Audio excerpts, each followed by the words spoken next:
Iran Israel സംഘർഷത്തിന്റെ പശ്ചാത്തലത്തിൽ ആഗോള വിപണിയിൽ എണ്ണവില കുതിച്ചുയരുന്നു.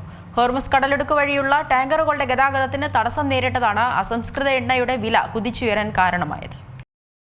ഇറാനുമേൽ യുഎസും ഇസ്രയേലും സംയുക്തമായി നടത്തിയ ആക്രമണത്തിന് പിന്നാലെ മേഖലയിൽ സംഘർഷം രൂക്ഷമാവുകയാണ്. ഈ സാഹചര്യത്തിൽ ആഗോള വിപണിയിൽ എണ്ണവില കുതിച്ചുയരുന്നുവെന്നാണ് റിപ്പോർട്ടുകൾ. ലോക എണ്ണ വ്യാപാരത്തിൽ നിർണായകമായ ഹോർമുസ് കടലിടുക്ക് വഴിയുള്ള ടാങ്കറുകളുടെ ഗതാഗതത്തിന് തടസ്സം നേരിട്ടതാണ് അസംസ്കൃത എണ്ണയുടെ വില കുതിച്ചുയരാൻ കാരണമായത്. യുദ്ധ സാഹചര്യത്തിൽ ഹോർമുസ് കടലിടുക്ക് ഇറാൻ അടയ്ക്കുമെന്ന് നേരത്തെ തന്നെ ആശങ്കയുയർന്നെങ്കിലും അതിന് ഇറാൻ മുതിർന്നിട്ടില്ല.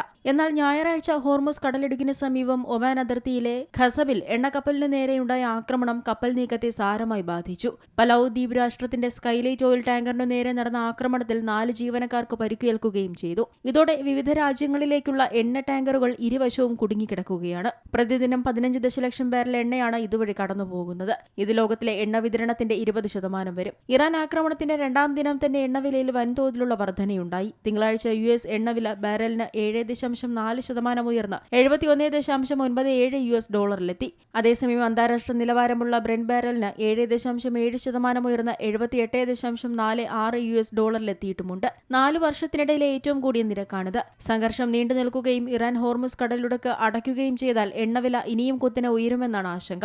അതേസമയം ഇന്ത്യയിൽ ഇന്ധനക്ഷാമം ഉണ്ടാകാതിരിക്കാനും വില നിയന്ത്രിക്കാനും ആവശ്യമായ എല്ലാ മുൻകരുതലുകളും എടുക്കുമെന്ന് കേന്ദ്ര പെട്രോളിയം മന്ത്രാലയം അറിയിച്ചു. നിലവിലെ സാഹചര്യങ്ങൾ സർക്കാർ സസൂക്ഷ്മം നിരീക്ഷിച്ചു വരികയാണെന്നും ഇന്ധന വിതരണത്തിൽ തടസ്സമില്ലെന്ന് ഉറപ്പാക്കാൻ സർക്കാർ എണ്ണ കമ്പനികളുമായി ചേർന്ന് ബദൽ മാർഗങ്ങൾ ആലോചിക്കുന്നുണ്ടെന്നും മന്ത്രാലയം വ്യക്തമാക്കി. Business desk, Zee Malayalam news.